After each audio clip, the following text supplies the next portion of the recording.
Good evening, Sunday school students. I hope everyone is doing okay.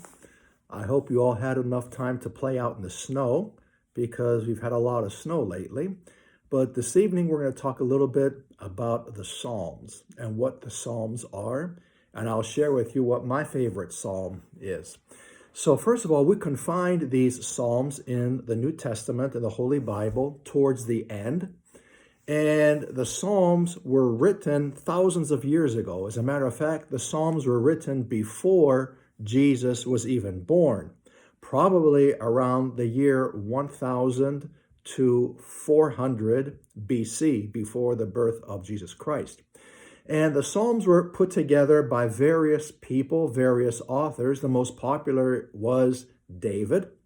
And there are 150 Psalms.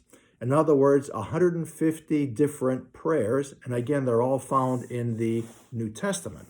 And they all have many different themes. For example, some of the Psalms talk about the coming of a Messiah, which is Jesus Christ. Other Psalms are talking about different prayers for the kings.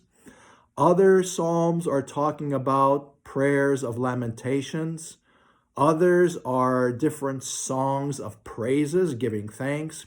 And there are also Psalms that talk about various feast days. So there's a great collection of Psalms. They're all very, very beautiful to read. If you have some time, you should sit down and maybe read one or two every single day. I have my favorite one, and I'm going to read that to you. It's Psalm number 143. And I like this particular psalm because I hear it at every single divine liturgy. Actually, before liturgy, this psalm is read during the Orthros service, which takes place before the divine liturgy. At the very beginning of the Orthros, when I first begin, there are 6 psalms that are always read. So out of the 6 that are always read, I like the last one. And it's again Psalm number 143. And I'll just take a minute or so to read it, and then I'll talk a little bit about it. So Psalm 143 says, "Hear my prayer, O Lord, give ear to my supplications. In your faithfulness answer me, and in your righteousness. Do not enter into judgment with your servant, for in your sight no one living is righteous. For the enemy has persecuted my soul. He has crushed my life to the ground. He has made me dwell in darkness, like those who have long been dead. Therefore my spirit is overwhelmed within me. My heart within me is distressed. I remember the days of old. I meditate on all of your works. I muse on the work of your hands. I spread out my hands to you. My soul longs for you like a thirsty land. Answer me speedily, O Lord, my spirit fails. Do not hide your face away from me, lest I be like those who go down into the pit. Cause me to hear your loving kindness in the morning, for in you do I trust. Cause me to know the way which I should walk, for I lift up my soul to you. Deliver me, O Lord, from my enemies. In you I take shelter. Teach me to do your will, for you are my God. Your spirit is good. Lead me in the land of uprightness. Revive me, O Lord, for your name's sake. For your righteousness' sake, bring my soul out of trouble. In your mercy, cut off my enemies and destroy all those who afflict my soul, for I am your servant."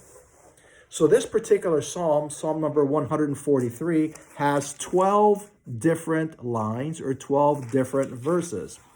And this particular psalm talks about someone who is living in darkness and is waiting to see the light. In other words, it's about someone who maybe had a bad day, who maybe is very, very sad or depressed, maybe someone who has problems or issues, and they are just very, very depressed and they're looking for some help. And of course, they're looking for God to help them. That's why we say they are in darkness, and then they are asking to be brought into the light. And the first 7 or 8 of these verses are very, very somber. In other words, they are very, very depressing. They are saying, deliver me, Lord, from my enemies. I need help. Teach me, lead me to the land of uprightness, lead me to the way that I should be with you and with you always.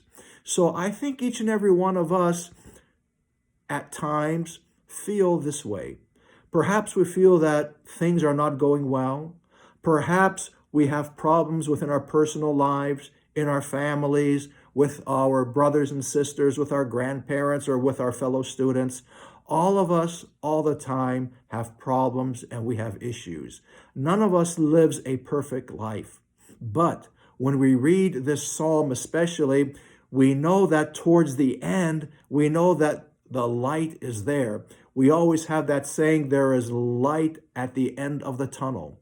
So we know that it may be a dark tunnel, but at some point we see the light and we know that God is there to help us. We know that he will destroy our enemies because we are walking in the light with him. So I like this particular psalm because just like you, I have problems too.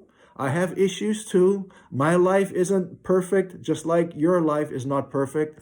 We all have issues and we all need help. So this particular psalm relates to everyone, even me. The times that I am depressed, the times when people may be attacking me for whatever reason, I need help. And I put my love and I put my trust in God because I know he will be there to help me. So take some time and read over the Psalms. You can't do it all in 1 day or 2 days or 3 days. It takes a long time to read all of these 150 Psalms. But find one that you like, talk about it, and share it with the rest of your family. God bless you, and may we all have a blessed week. Amen.